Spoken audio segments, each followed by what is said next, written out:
My heart plummeted as I saw the paddock gates swinging wide. Hoof prints smeared in the mud like a crime scene. Thunder growling over the hills as if the storm itself was mocking me. My 3 rescue horses gone. The paddock was a desolate void. The wind howling with a cruel edge. The sound of a car door slamming jerked me awake from my afternoon nap on the porch. I opened my eyes to see a woman in a crisp white pantsuit marching up my gravel driveway, her heels sinking slightly with each determined step. My old farm dog, Bruno, gave a half-hearted woof before settling back down. "Excuse me." "You there," she called out, waving a bright yellow piece of paper. "Are you the owner of this property?" I stood up slowly, stretching my back after a long morning fixing irrigation pipes. "Yes, ma'am." John Smith. "My family's owned this farm for 3 generations. How can I help you?" She eyed me up and down, clearly unimpressed by my mud-stained jeans and work boots. "I'm Lisa Johnson, president of the Green Valley Homeowners Association. This is an official notice of violation." She thrust the paper toward me. I took it, genuinely confused. My 600 acres of farmland had been here long before the fancy Green Valley development popped up across the road last year. "Violation, ma'am? I'm not part of your HOA." Lisa's perfectly lined lips curved into what she probably thought was a smile. "Your eyesore of a barn is visible from several of our premium view properties. It's decreasing our home values by an estimated 15%. I glanced at my grandfather's barn. Sure, the red paint was peeling in spots, but it was still solid and did its job just fine. "This barn's been here since 1937, and now it's 2025, Ms. Johnson. Times change. We expect it to be painted or removed within 30 days, she said, pointing to the paper. "It's all outlined there, along with potential fines." My temper flared, but I kept my voice steady. "I think there's a mistake. Your HOA rules don't apply to my property." Lisa's face hardened. "We'll see about that. By the way, what are you growing over there?" She pointed toward my east field where my wheat was just sprouting. "Winter wheat, same as always." She tapped a note into her phone. "Interesting. The board will want to know about this." Without another word, she turned and clicked back to her shiny SUV. I watched her drive off, then looked at the notice. It bore an official stamp and threatened a $200 daily fine. A sticky note at the bottom read, "We should discuss the east section. Call me." I crumpled it up and shoved it in my pocket. These city folks moving to the edge of town always thought they could push us farmers around. I had real work to do. That evening, as I cooked dinner, my phone rang. It was Tom Brown, my childhood friend and now the county clerk. "John, you sitting down?" His voice sounded tense. "What's up? Snake in your office again?" I chuckled, recalling when a garden snake had him leaping onto his desk. "I wish." "Listen, something weird just happened. Lisa Johnson came in with documents about your east field. She was filing permits." I stopped stirring my chili. "Permits for what?" "A community garden, swimming pool, and tennis courts." "John, she's claiming that section of your land belongs to their development. Says it was never properly surveyed when your grandfather bought the adjoining parcels." "That's nonsense. I have the deeds in my filing cabinet right now." She had papers too. "Something's off, but they were stamped and filed correctly. They're set to start clearing land tomorrow morning." I nearly dropped the phone. "Tomorrow? They can't bulldoze my wheat.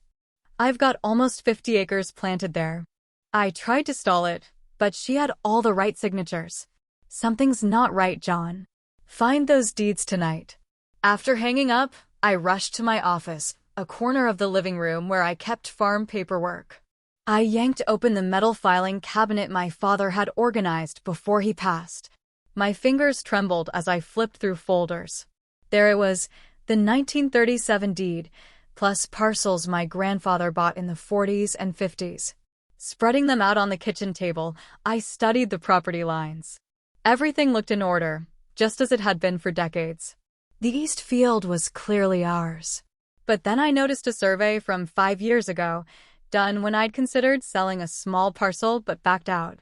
It showed a slight discrepancy, 15 feet off on the eastern border. I dismissed it as modern equipment being more precise. Could Lisa have exploited this to claim my land? I called Tom back, but it went to voicemail. Then I tried the sheriff's office. Sheriff Clark speaking. Sheriff, it's John Smith from Smith Farm. Someone's planning to illegally bulldoze my wheat field tomorrow morning. A long pause. John. I got a call about that today. Sounds like a property line dispute with that new development. It's not a dispute, Sheriff. They're trying to steal my land. Now, John, let's not jump to accusations. I'll come out first thing tomorrow to ensure everything's legal before any machinery moves. I thanked him and hung up, feeling a bit better. Sheriff Clark had gone to school with my dad. He'd keep things fair. As the sun set over my fields, I sat on the porch, watching lights flicker on in the big houses across the road. What was Lisa really after? The east field wasn't even visible from their development. Then it hit me, water rights. My property controlled Willow Creek, running through the back. The development had water pressure issues all summer. I'd heard gripes at the general store. Were they after the creek? Sleep eluded me that night. I dug through more paperwork, finding documents my grandfather and father had saved. At 3 a.m., I struck gold, a 1962 county map showing my family once owned most of the land in a 30-mile radius, including where Green Valley now stood. We'd sold off parcels as farming profits dwindled, but what other rights might we still hold? Water, minerals, easements? I dozed off at the kitchen table just before dawn, papers everywhere. Heavy machinery jolted me awake. I ran outside in my socks to see 3 bulldozers rumbling toward my east field. Lisa's SUV led the charge, followed by cars with Green Valley HOA logos. Where was Sheriff Clark?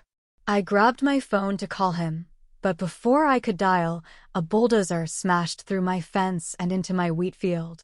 At 5:30 a.m., the roar of engines, not tractors, but something heavier, woke me again.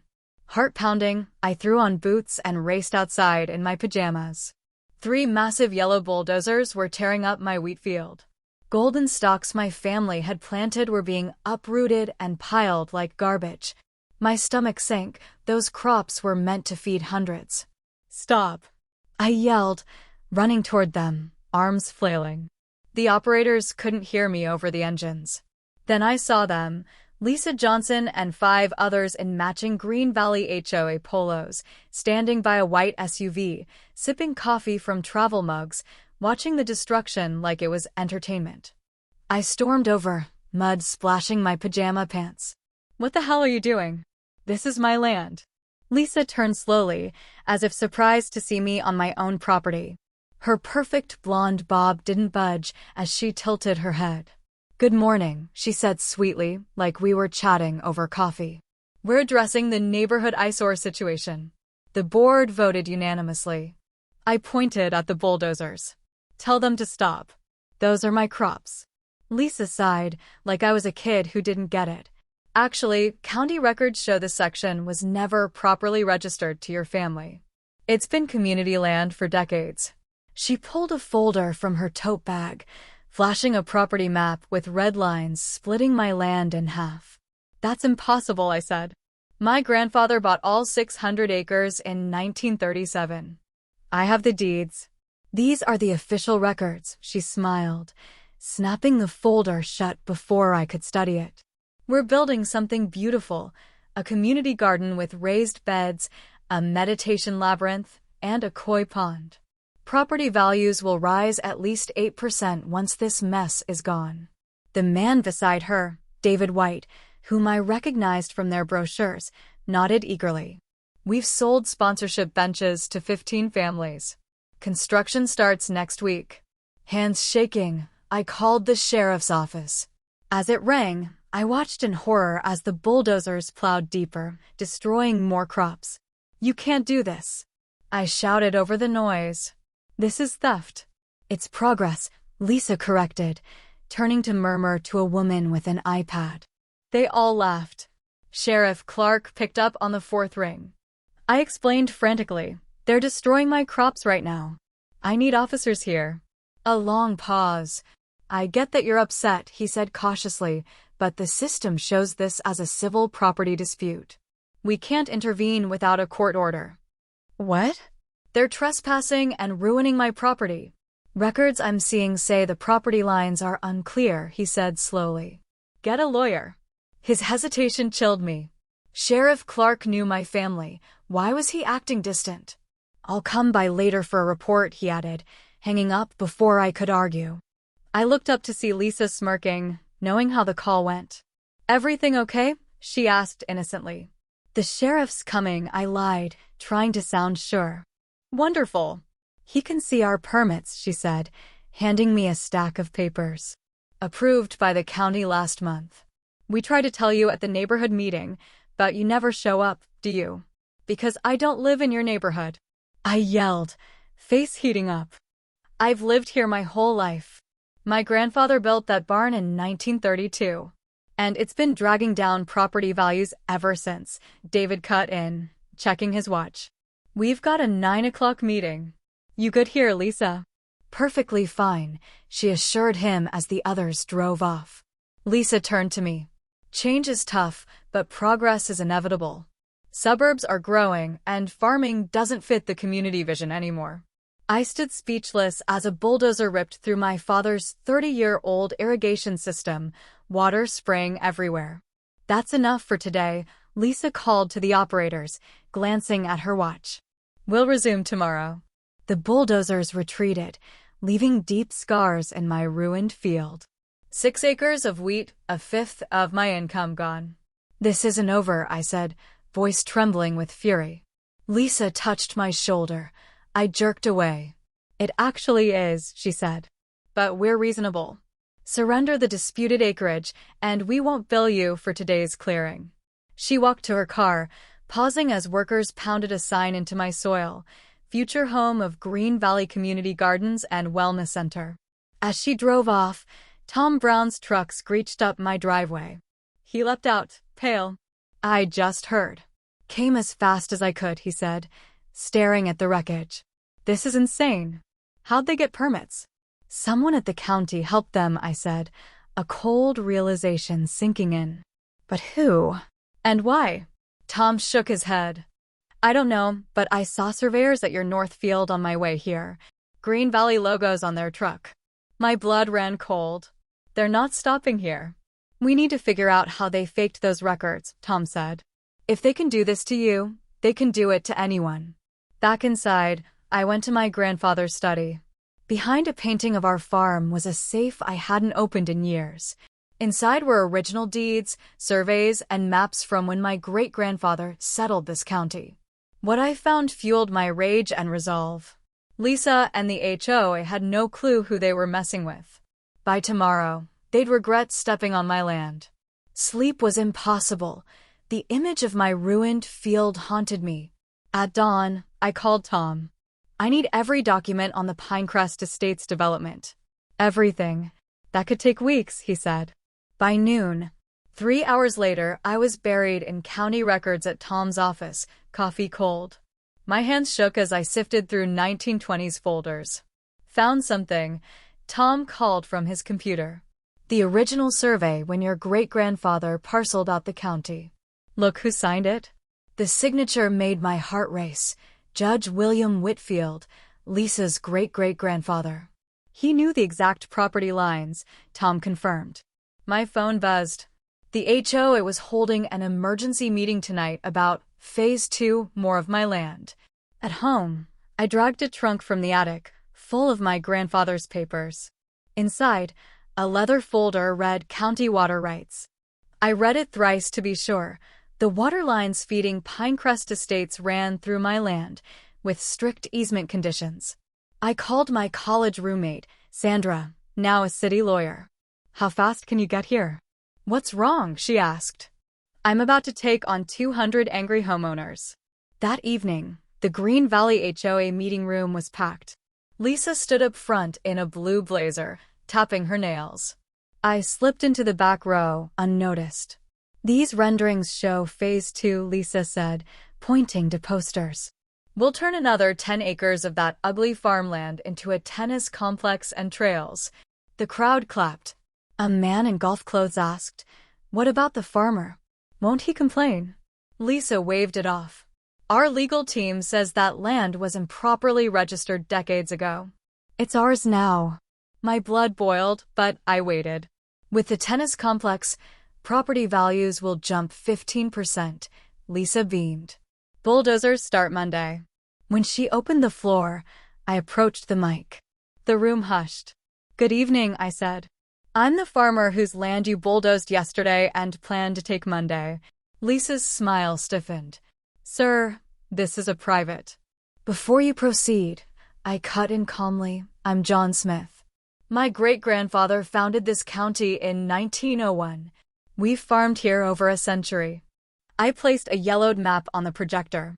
"This 1922 survey, signed by Judge William Whitfield, ring a bell, Lisa, shows our property lines." Her face reddened. Board members whispered. "Your great-grandfather verified them," I continued. "Odd you say my land's unregistered. Next document, our trust owns mineral and water rights in a 30-mile radius, including under your homes." Murmurs grew. "That's impossible," Lisa snapped. "We have proper." "I spent today with county officials," I said evenly. "Your HOA's operated without authorization for years. Your water runs through my land, easements I can revoke in 30 days. An older man stood. "You'd cut off our water?" "Just stating facts," I replied. "Like how your development needs a 200-acre agricultural buffer, the land you bulldozed and plan to take." Lisa lunged forward. "We have documentation." "Forged," Sandra said from the door, entering with Sheriff Clark, Tom, and officials. Tom held an evidence box. "This meeting's now a county investigation," Sheriff Clark announced. "We suspect falsified records." Chaos broke out. Lisa tried to rally, but failed. David grabbed the mic. We followed every process. Sandra stepped up. "Then explain why your garden permits were backdated, signed by a clerk retired 3 years ago." Gasps. Lisa texted furiously. "And why your maps don't match surveys since 1937, Sandra added. A woman with a baby stood. "Will we lose our homes?" "Not my aim," I said, meeting her eyes. "But this destruction stops and the culprits pay." Lisa bolted for the exit. A deputy blocked her. "Ms. Johnson, stay for questioning," Sheriff Clark said. I gathered my papers as homeowners swarmed the board, demanding truth. This wasn't just my fight anymore. They'd been deceived too. David grabbed my arm. "You don't know who you're messing with. Lisa's husband's a state senator. This'll cost you." I pulled free. "I'm not the one bulldozing with fake papers." Outside, the cool air hit me. I leaned on my truck, exhausted. This win was temporary. Lisa had power, and the real battle loomed. My phone rang. "Tom, get to your farm now. Something's happening." I sped home, heart racing. Cresting the hill, I saw flashing lights, fire trucks, police, and flames devouring my barn. They'd struck back fast. A drone woke me, buzzing over my farmhouse. Through binoculars, I saw Lisa controlling it, mapping more land. For 3 weeks post-meeting, Green Valley HO hit me hard. Local stores shunned me, claiming my coffee and tractor parts were out of stock. I wouldn't let them win after they trashed my field. In town, stairs followed me. A flyer read, "Emergency meeting, addressing the farmland menace." My farm feeding half the county a menace? "Don't let it get you," Tom said, handing me coffee in his office. I dug through records all night. "Look at this." He spread a 1937 map, my grandfather's signature in the corner. He added a clause when selling plots where Pinecrest Estate stands, no altering the watershed. They broke it bulldozing your field. My phone rang. Maria Gonzalez, a Pinecrest resident. "They cut our water, claiming your farm's contamination. Kids and elderly are suffering." "That's impossible," I said. "Your water's county supplied." "Not per their notice. We buy from the HOA. $1.20 a gallon till it's fixed. I hung up, furious. Lisa was profiting off her neighbors now. At home, surveyors swarmed another section. David White, new HOA president, watched, arms crossed. Lisa was out but still pulling strings. "You're trespassing," I said. "We have new docks," David said, flanked by guards in Green Valley patches. "This parcel was rezoned in 1997. It's ours." They weren't surveyors, just board members playing dress-up. "1 minute to leave," I warned. "Or what?" David smirked. "Your threats were recorded. Sheriff's with us." I'd recorded too, every word they'd said. A news van arrived. I'd called a reporter friend. "We're probing Green Valley HOA cutting off residents' water and illegal land grabs," she said on camera. I showed her the ruined field, fake stakes, and water bills triple county rates. The story aired at 6 p.m. By 7 o'clock, my phone rang off the hook, Pinecrest residents raging at the HOA. Next morning, county water trucks rolled into Pinecrest Estates, thanks to Tom. Then, a moving truck parked at Lisa's. Were they gone? Not yet. That afternoon, a lawsuit hit. The HOA claimed my farm caused environmental harm, demanding $2 million and all my land. At my kitchen table, I read it, hands shaking. The attorney? Johnson Holdings, LLC, Lisa's firm. She was in it for profit. I called Tom. "Get me all Pinecrest Estates transactions, last 5 years." We found Lisa and board members buying homes cheap, rigging rules to oust owners. The garden? It sat over a vital spring. They wanted water control. I called a town meeting at the courthouse. Pinecrest residents, farmers, and locals filled it. I laid it bare. Water gouging, property scams, the spring grab. "Your HOAs tripled your water rates," I said, projecting bills. Fees went to their companies. Lisa and David shouted, but evidence silenced them. "More," I said, showing a map. "Your garages sit on my land." I never minded neighborly, right? The room exploded. Residents turned on them. "The real lie." I pointed to a water survey. "They want the spring under my field. Here, water is power." Lisa paled. She didn't know I had that. As shouts erupted, Sheriff Clark stood. "Based on this, I'm investigating the Green Valley HOA board." Lisa dashed for the door. Deputies stopped her. I nodded to Tom. The trap was set. Walking to my truck, I saw a figure in the shadows. This wasn't over, it'd get uglier. The courtroom hushed as the judge's gavel fell. The Green Valley HOA board is guilty of fraud and illegal land seizure. Lisa leapt up, red-faced. "This is absurd.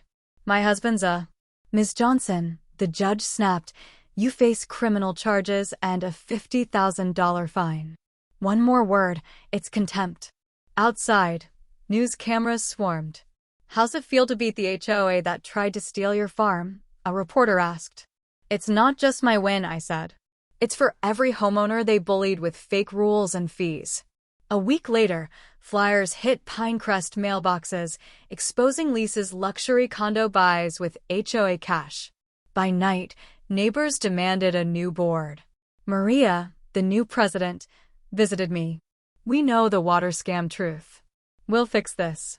3 months later, I watched kids plant sunflowers along our property line, a fence we designed together. Lisa drove by in a moving truck, glaring as her house sold cheap. "Your grandfather'd be proud," Tom said beside me. "You saved the farm and showed a community what neighbors should be."